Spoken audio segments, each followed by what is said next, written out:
但我是正在国外读研工作的大龄女青年牡丹，最近报了一个兴趣班，可 rush 了一个弟弟。我现在不知道他是不是也喜欢我，想让你帮我鉴定一下。我给你鉴定一下。这个班每周都有课，弟弟人很友善。一开始我不知道喜欢他，我老看他，然后被发现了看他，对上眼了。后来我克制自己，但偶尔一回头换我对上他眼了，但我们都没什么表情，各自移开了眼。拍电影呢，吴宇森，最后的枪战决战镜头，马上放歌了，啥玩意儿？没有表情。你看他，他看你，各自移开，不对，弟弟太小，追吧有罪恶感，哎，不追吧不甘心，这哪来的罪恶感？由于上课是有同事是我认识的，不想暴露，于是我还没开始动手。我选择线上聊天，没话找话，上来第一句问他星座，他反问我为什么对他的星座感兴趣。我说因为你挺可爱的，但是有时候又沉默，我好奇了。他不承认他可爱，他说他天性沉静。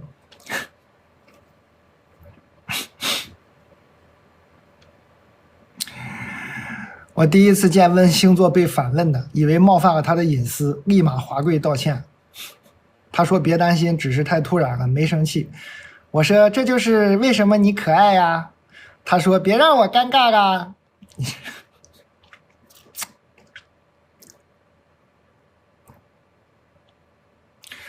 一顿客套后，我说巴巴，加了一个笑脸，呲牙笑。这个笑脸感觉他不喜欢我啊，他加的，就是那个男孩加了这个笑脸。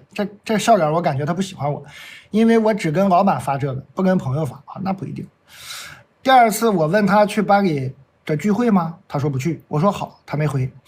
由于兼职这种活动呢，我都不去，只是问问他。我不清楚他知不知道我不去，但感觉他就是单纯的不想去，跟我没关系啊。是的，上课我们没什么1对1说话的时候。第3次单独见面是坐公交车，我上车路过了他，坐下后才看到他坐前面。下车他一个人往前走，都不跟我打招呼。那我就上前打招呼，因为机构中国人多，所以他会说你好，但他不是英国人，不是，那他是哪里人啊？我问他怎么用他的语言打招呼，不知道哪里人。我 I 人不太会开启话题，他就聊天气，说喜欢中餐，说想去中国玩。由于我的真心聊着，我就不受控制，粘到了他那边去，我俩还拌了一下。他就稍稍离开了啊，就是2个人在公交车上啊，稍微在那聊天，说我喜欢love Chinese food，I want to go to China。然后他说去你拌了一下，然后那男孩稍微往后靠了点啊，很正常啊，这个汽车嘛，在行驶中有惯性。但是我们又挨得近了一点，哎呀。第4次上课的时候我迟到了，我朋友留的位子他正好在旁边，但我太困了，没顾得上聊天，下课就回家了。这周布置了 team 作业，我问他是啥，他说个大概内容，然后说我也不知道太多。我说有没有要问一起问别人啊？我说有没有要问的，咱们一起问问别的同学。他说没有。我开玩笑说他是小老师，他说别说了。又是这个该死的表情，我已萌生退意。老外未必啊，咱不知道啊。这老外的这个表情是啥文化呀？我不懂啊，你咋就萌生退意了呢？我说他太冷静，他说因为生活没有什么意义，所以很平静。我天，这个聊得这么深吗？上一秒还是这个呢，下一秒就是生活没有什么意义。Because life is meaningless, so I'm peaceful, I'm calm down。上一秒，这对吗？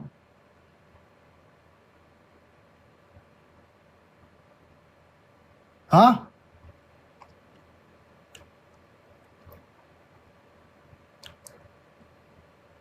我们也不太熟啊，怎么聊到生活的意义了？这太严肃了。是啊，我就以为发生了什么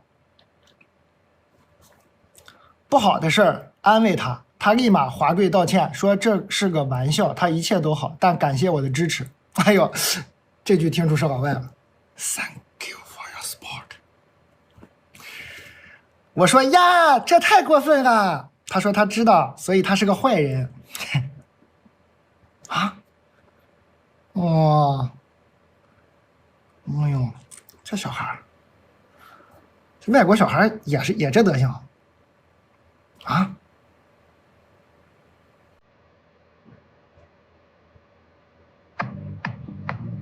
坏人。So you're a tough guy, like you're really a rough guy, just can't get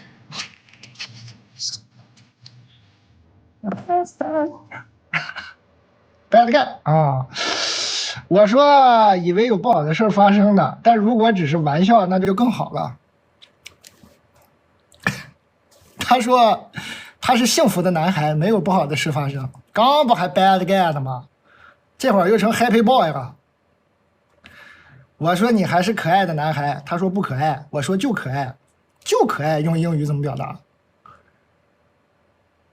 这有点刁钻了。我说你还是可爱的男孩，他说不可爱。我说就可爱，他说他不觉得。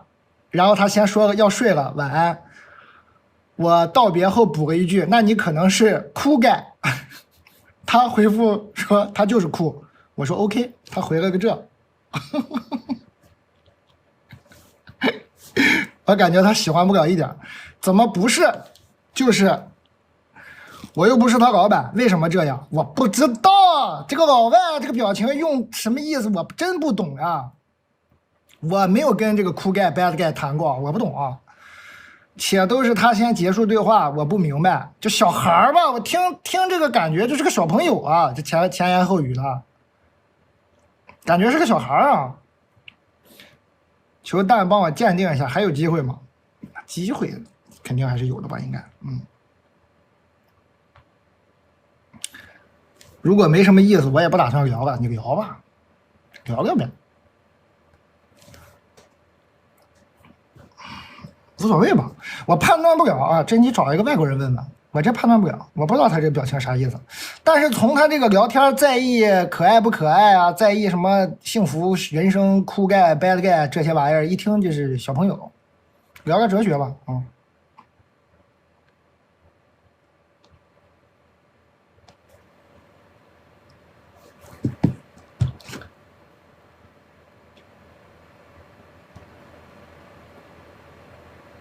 哎，这黄油饼干什么时候弹起来的？感谢大家啊，随便买点啥吧，欢迎大家。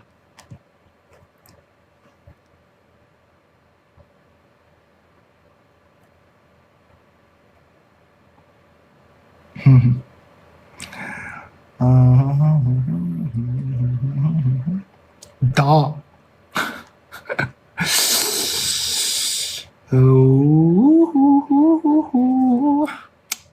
歌是不错，不到啊，小朋友啊，你赶紧，你该爱干干嘛都行，不会出大错的，注意安全。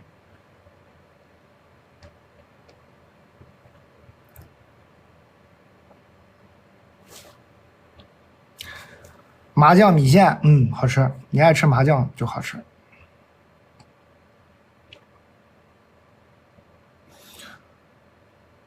我没去医院，我是那个谁啊，那叫什么环工，我讳疾忌医啊，但我喜欢上了阿姨家的孩子，比我大1岁的哥哥。阿姨呢是我妈妈非常非常要好的朋友，在我们小的时候还一起出去旅游，也算是青梅竹马吧。但是后来我们都越长越大，我和哥哥都在长辈面前比较内向，不怎么说话。就是每次阿姨们聚餐的时候，我们跟着吃饭。但是就在前几天，我和哥哥单独坐在了一起，阿姨们在另一边聊天。别阿姨们，这里头不还有你妈妈呢吗？这咋有个哥哥跟妈妈都叫阿姨了呢？你说长辈们，你说妈妈们也对呀，阿姨们像话吗？你说我和哥哥单独坐在一起，妈妈们在另一边聊天，这怎么都给整成阿姨了呢？因为气氛蛮尴尬，我就开始找话题聊天，没想到聊得很愉快。在那之后，我就很想再和他多聊几次，想和他亲近，直到他的妈妈快过生日，我们又聚在一起。中午聚餐结束后，他给我发微信说带我去滑雪，一颗野生果，我们的合作又中断了一颗野生果。你咔咔给我刷礼物，你把合同推进一下呀！我的天哪，孰轻孰重啊！你一天搁这给我刷礼物，你把合同弄一下去啊！这机制什么的给我弄一下，别搁这刷礼物。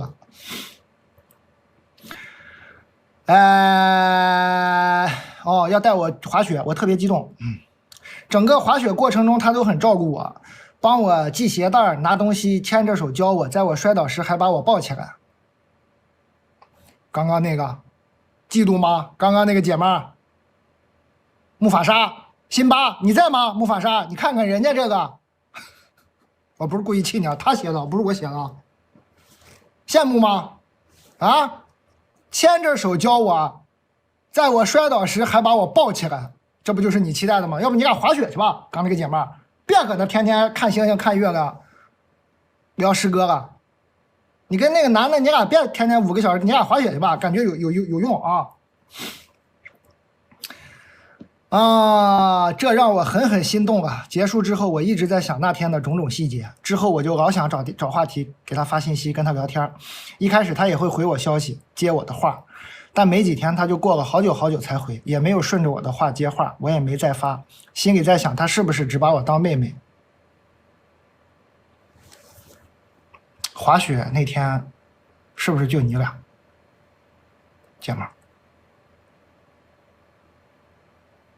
我看看啊，聚餐结束后，他给我发微信说带我去滑雪，我特别激动。整个滑雪中，那天滑雪如果就你俩的话，你们这个亲情就已经变质了啊！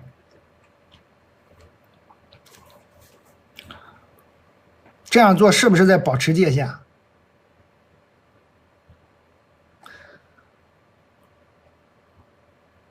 但是我好像真的蛮喜欢他的。最近脑子里一直在想他，我该不该有所动作呢？是只能把他当个哥哥吗？求蛋指导。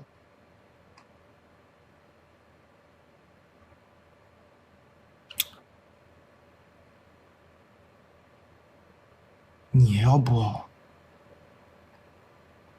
找他妈喝个下午茶，旁敲侧击一下子，姐妹儿，把你的妈妈、他的妈妈约出来，你跟这俩妈喝一个下午茶，旁敲侧击一下子。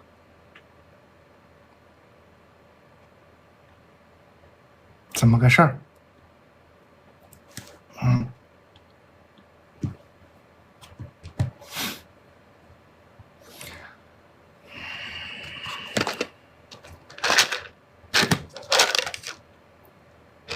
阿姨，哎，阿姨来了，抽吗？啊，不抽啊。没啥事儿，就是那个，就是好久没一起坐一坐了啊。喝白的红的？啊，喝茶啊，喝茶可以。这你们家那谁啊？平时是特别喜欢滑雪吗？啊，阿姨，平时他滑雪的频率大概是多少？感谢郭小乖送的礼物，我的天哪，好嗨啊！这不我吗？这不 DJ 吗？这不是我吗？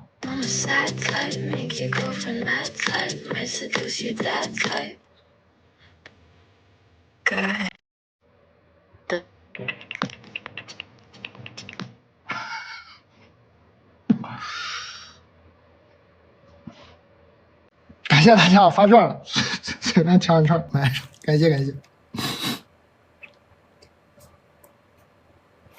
我说哪儿了啊？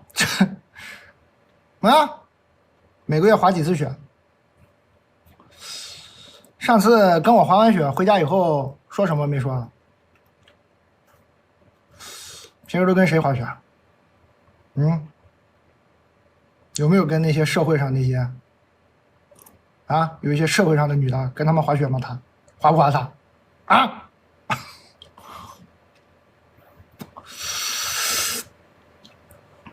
但是别这么问，特别不经意的，特别旁敲侧击的，别真的这么问啊，姐妹儿。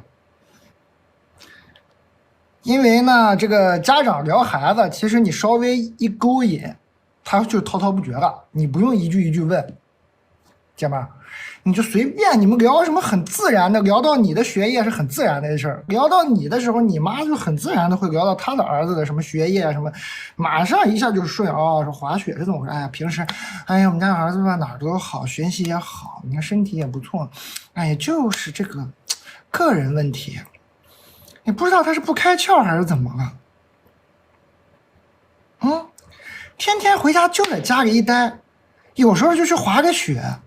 从来没见他看着有什么女同学、男同学一起玩，我都担心他。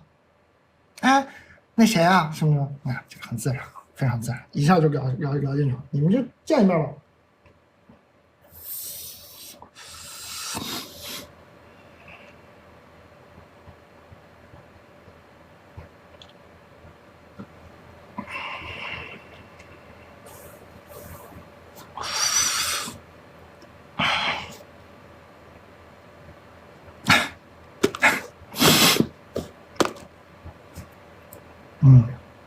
非常自然，比大自然都自然，对吧？非常自然。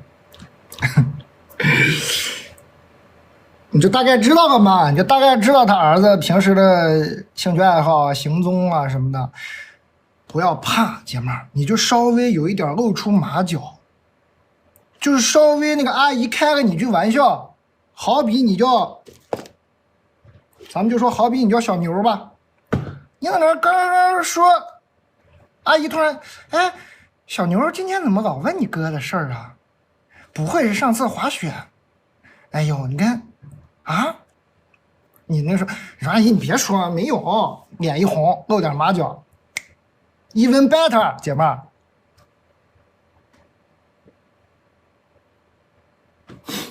好吧，他回家他会跟他儿子说的，不用你操心了就。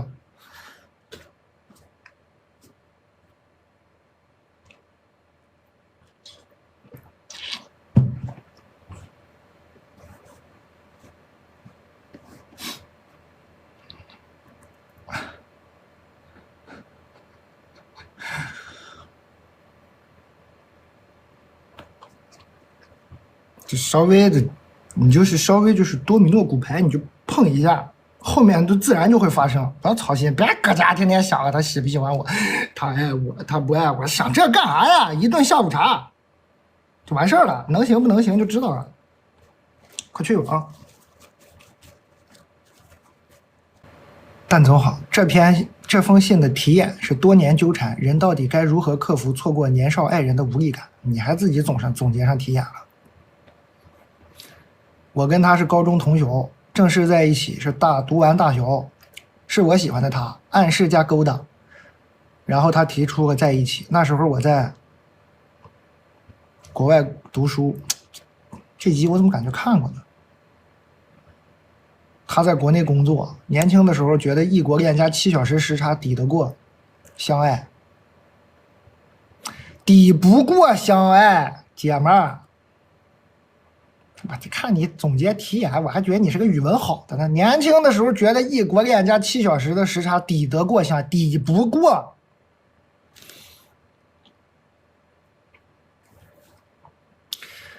他会周五飞10几个小时来找我，周一再飞回去上班。这集好像真看过，好熟啊。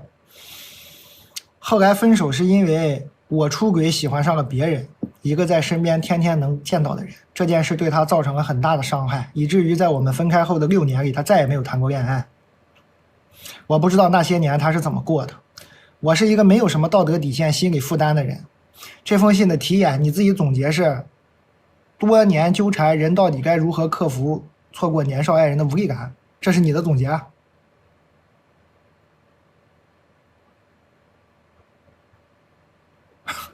好的，我是一个没有什么道德底线、心理负担的人。在他过不下去的这6年里，我男朋友换了一个又一个。我怎么觉得这封信的题眼是一个又一个呢？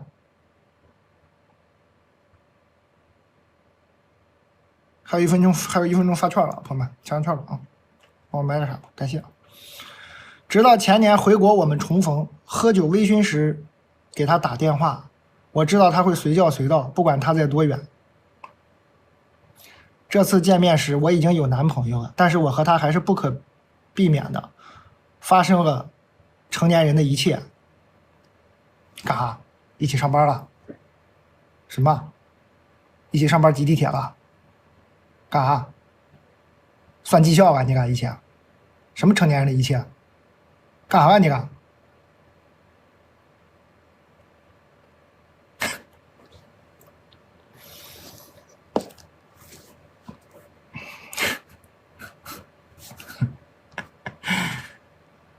我和他还是不可避免的发生成年人的一切。俩人开始坐那，把电脑掏出来吧。啊，最近的怎么样？最近我看看你这个同步我一下，这表格做的不行啊。你看我这 PPT， 成年人的一切，俩人。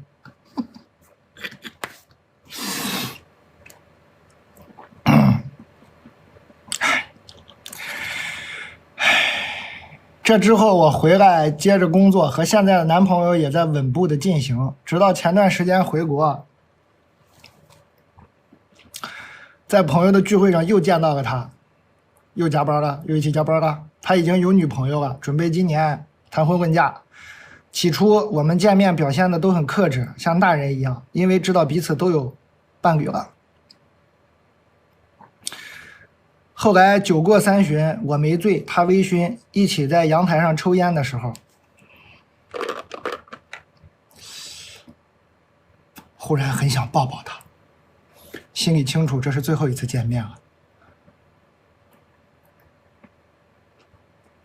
想要抱抱他，祝福他一切都好。我说抱一抱吧，他抱紧了我，摸了摸我的头，然后我们又不可抗拒的亲在了一起。烟呢？不烫嘴吗？烟呢？刚不是在阳台上抽烟吗？这怎么就亲在一起了？这个呢？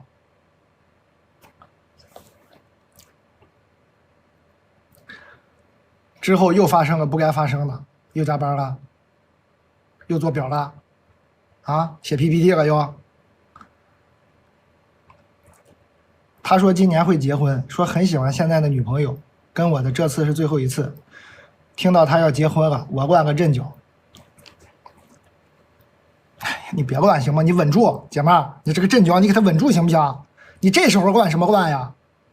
你不该乱时候瞎乱，你稳住啊！第一次觉得要彻底失去世界上最爱我、最爱我、最了解我、最包容我的人。胎哥，是不是？世界上最好的备胎是吧？胎哥，受不了，失去不了。哎呦天！听到他讲跟现任的种种甜蜜，我更是不受控制的心痛。你别听不行吗？你买点牛肉干，你给他耳朵堵上，你那么爱听呢？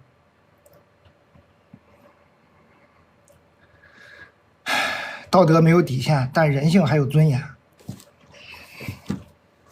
好，我不愿意跟不喜欢我的人再做任何接触。我好像经历了一场迟到很多年的失恋，我甚至想让他选我。啊？我可以找机会回国工作，但是我知道我没资格和条件让他选我了。这6年什么时候我都有过机会选择和他一起生活、生儿育女，唯独现在没有了。翻看完了我们在一起所有的视频、照片，从此他要成为被我锁在抽屉里的人了。啊，你把那个抽屉也给他扔了，姐妹儿，行不行？锁抽屉里行，然后把那个抽屉再一扔，好不好？问题不大啊、别想了，真让你在一起，你又不乐意啊，姐妹儿，好吧？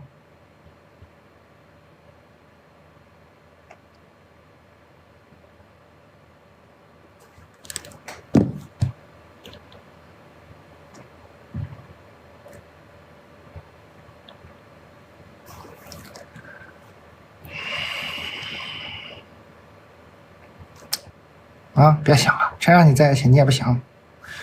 行了，就抽屉一扔。起票回英国，是英国吧？7小时时差，赶起票吧啊！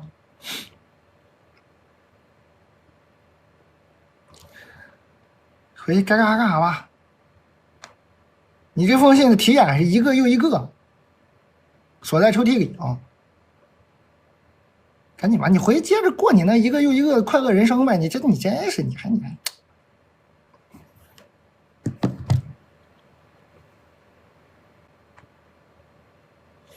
咱们这个离开一会儿，情情爱爱，头晕了给我。前面几封都挺快乐，这封给我干头晕了。啊蛋！同事初一要休产假，然后各路牛鬼蛇神就到位了，就是瞅准了我是个软柿子，就都要一股脑把工作给我。这些大聪明想的方案是让我接全部的工作，然后我目前的工作再找个人接走。这个滑天下之大吉的方案也不知道是什么脑袋想出来的。我一面学初一的工作，一面还要教新人，这简直是神经病操作。咱也不理解为啥不能新人直接做他的工作。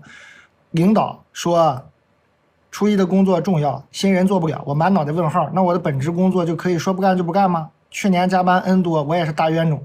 然后倒计时了，小组长才出方案2，就是我和另一个同事一起分担，结果没想到是这么个大坑，我怎么这么蠢呢？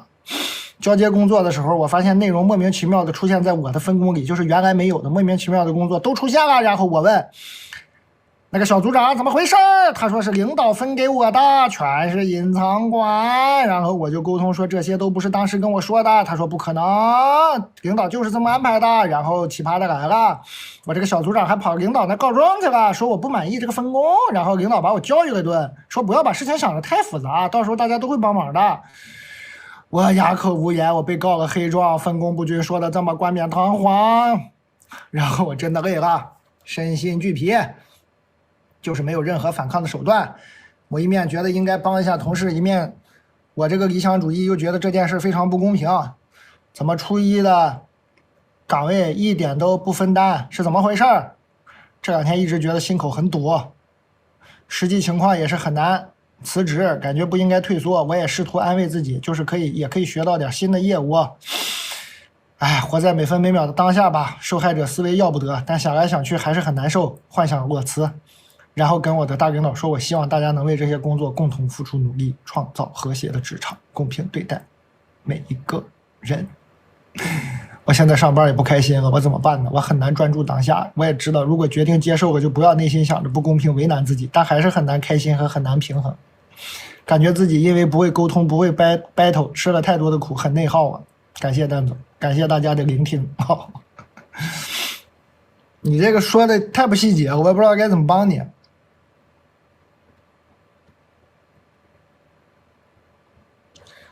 是吧？就有个小组长，然后有个大领导。其实你也 battle 了，你 battle 了一下没好使，你这个小组长找你大领导告状去了。完了，大领导来的时候呢，你就蔫了，是吧？大领导来教育了你一顿，说不要把事情想得太复杂，到时候大家都会帮忙的，然后你就哑口无言了，是吧？你说那你就下次你说谢谢大家。那我这个工作是我来分配吗？到时候还是怎么的？可以争取一个主动权啊？你说那领导具体是谁会帮我呀？我跟他好早点对接，我们分工的明确一点，这样推进的也快，我们还能给你省点加班费。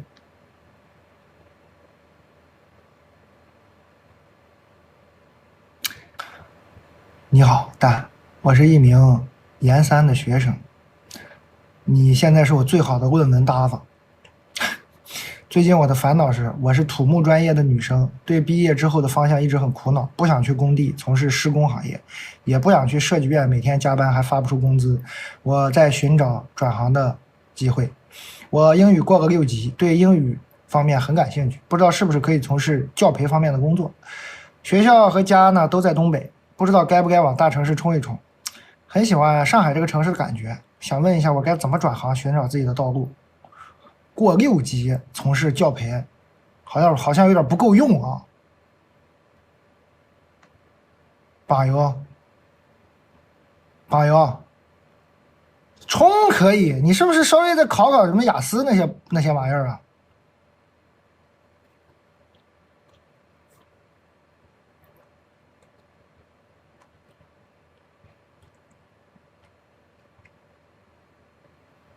？6级够用吗？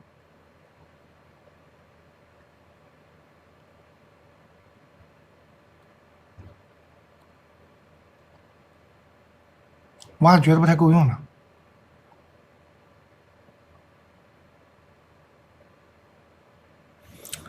冲一冲当然是可以了，是吧？大不了再撤呗。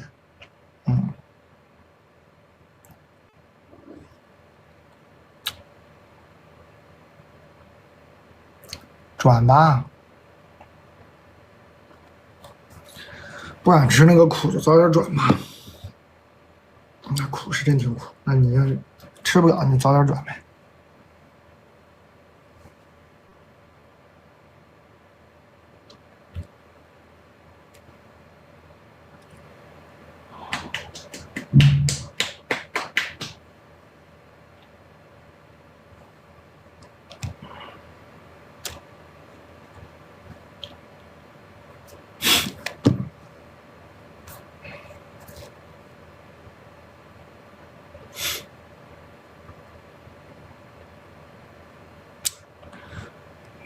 闹挺啊，这个也给我这个小卖部呀很多朋友疯狂的小考验，也可以参考一下。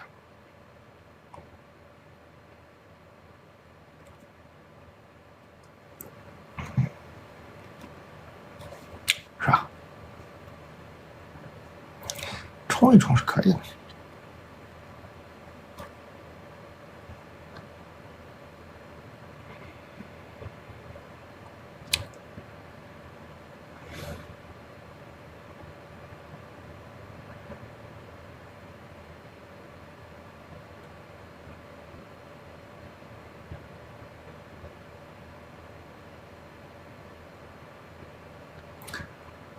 但我和你是老乡，在上海生活工作。就在我给你写信的这一天，我刚刚被辞退一份工作，也不是第一次了。在看你直播的时候，有想过给你写信。本来只想问问感情，现在工作感情都得问了。我很想过好这一生。先说工作吧，我本科毕业已经工作了10年了，时间长长短短待过2个行业，11家公司。其中只有4个工作是我主动辞职的，其他都是被辞退。我自认为工作非常努力认真，加班也毫无怨言，工作效率很高，很快很高。交给我的任务能很好完成，这些其实在所有公司里老板领导都是认可的。但不知道命运怎么安排的，原因呢，有的是公司不开了，或者部门没有了，或者单纯不喜欢我。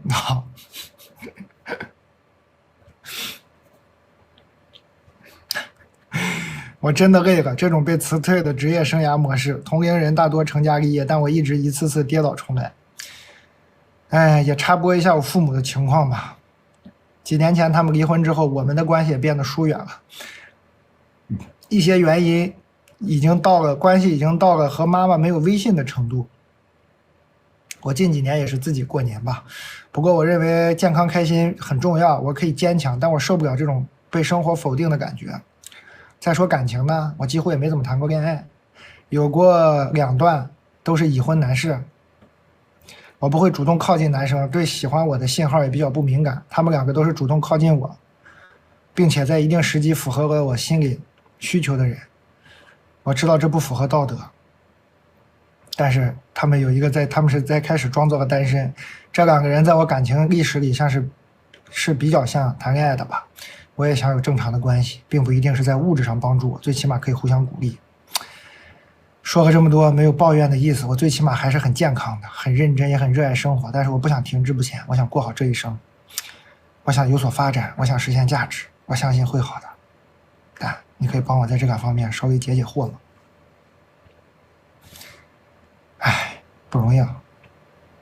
但有时候吧，你看看你这个原因，你领导、老板都认可你的工作能力，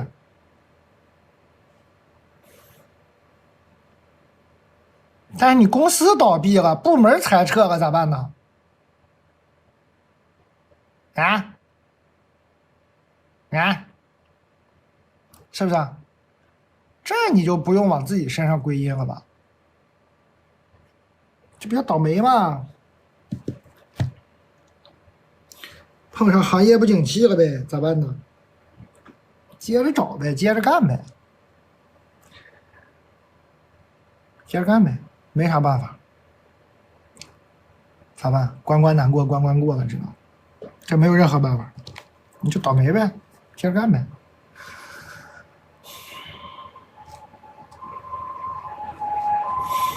老被否定的感觉肯定是不太好。又来接我了。是吧？你先好好找个工作，先挣点钱，再想这个感情的事儿吧。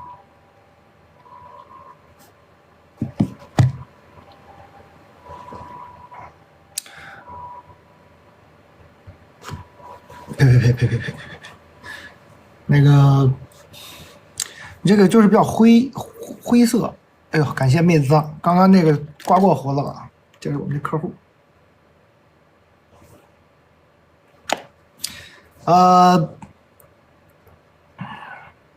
而人在这种特别难的时候呢，想吧，真容易给自己想的所有的归因、原因、道理，都是灰暗的，越想越难受。你现在就是当务之急，就这个月能收到一笔钱，是不是？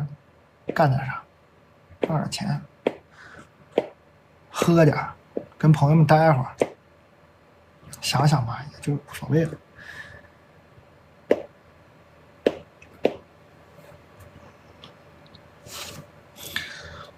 福无双至，祸不单行。祸为什么不单行呢？很久以前直播的时候说过一回，发生了一个不好的情况，一个祸，然后你怎么面对这个祸的态度，很有可能引来第二个祸。所以一定要，就越是这个时候越要坚韧一点。稍微等这个工作有点起色以后再想吧，再想什么感情不行感情的事儿，别混在一起想。你还把嫁给的人的事儿，还把这个嫁给人的事儿混在一起想，是吧？别想了，你这样很容易否定自己的人生的，就觉得啥都不对。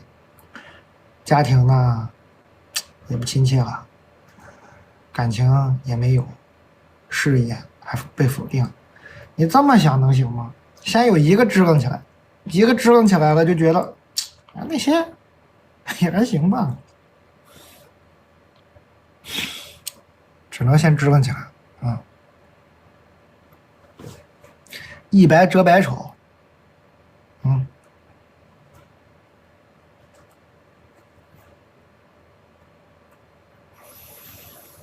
只能先支棱起一个来，寻找一个突破点，可千万别这个全局盘，全局盘感觉这人生要不得了呀，那能行吗？能干点啥干点啥。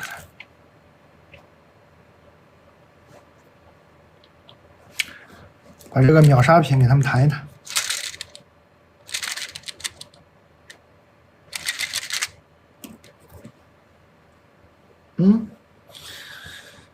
你是现在又觉得这个爱情又重要了，但你想想吧，你要是吧，可能你要是工作什么的顺心了，你也不会觉得这爱情有多重要。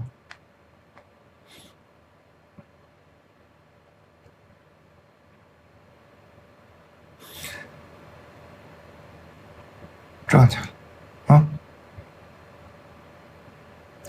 但我从入行到现在3年多，爬到了部门主管，这部门也就5、6个人，老板从来一直都看不上我。请问啊，你们这个脑子不是你们这个逻辑，老板一直看不上你，为什么让你当部门主管啊？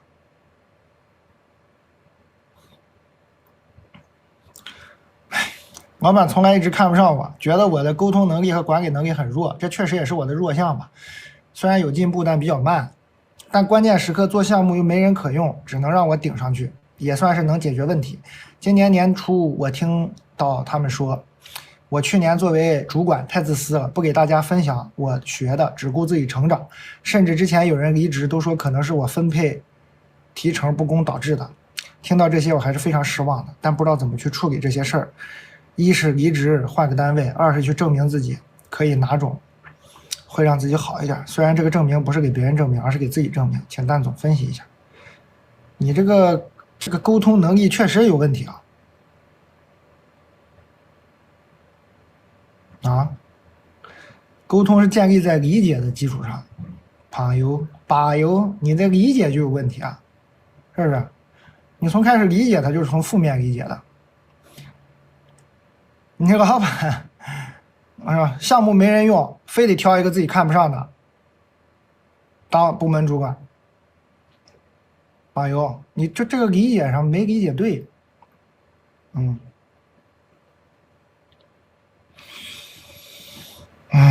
想证明，不是给别人证明，给自己证明。你试一试，你以后那什么吧。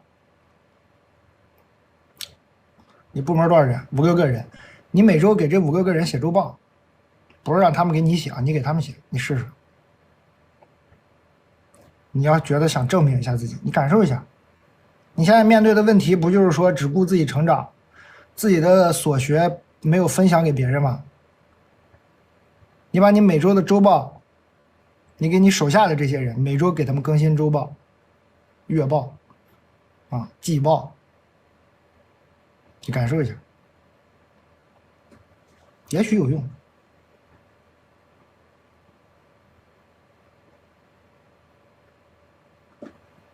也许有用。秒杀这个牙线啊！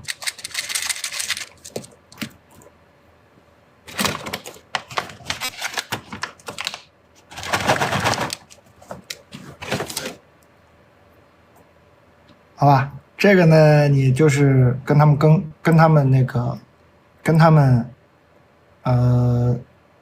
通了，分享了，对不对？那他们学到多少还是怎么样，那是后话了。至少你做出这个动作了，在这个过程中，其实你能感受到自己的，就跟人分享这些东西的感觉，你可以感受一下。我知道这个有人是这么做的，未必不行，有的公司还这么要求呢。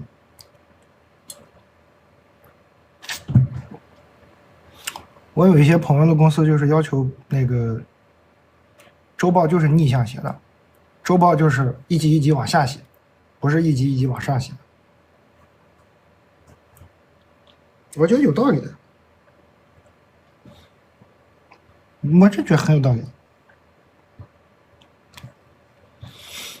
对吧？你作为领导，你汇报给你下面的直属的这个团队，你告诉他你的工作，你关心的方向，你在意的任务目标，那这团队不是更知道干嘛吗？他们告诉你一堆，他们干了这干了那，有啥用啊？那不就纯考核吗？有啥用啊？也嗨不起来。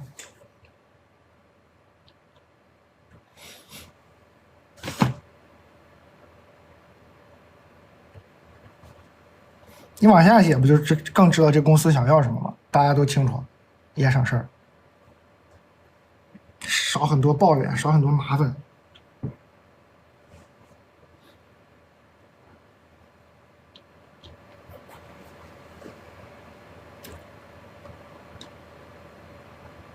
还有2分钟发券啊！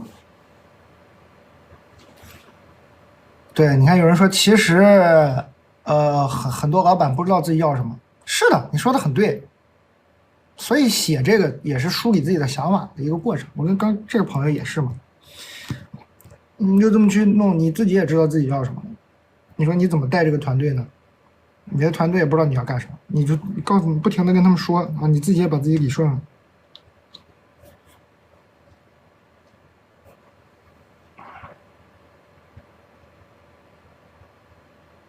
欢迎大家，还有2分钟发券啊！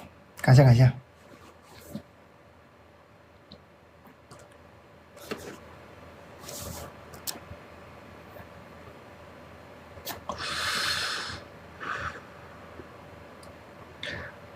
60岁女生非全心理专硕，值得考吗？没什么必要。这怎么跟这怎么张雪峰直播间啊？这，我不懂啊！别听我的啊！发券，还有1分钟发券，咱们还是那个八卦一会儿吧，开心一会儿，嘻嘻哈哈一会儿。别问我不懂。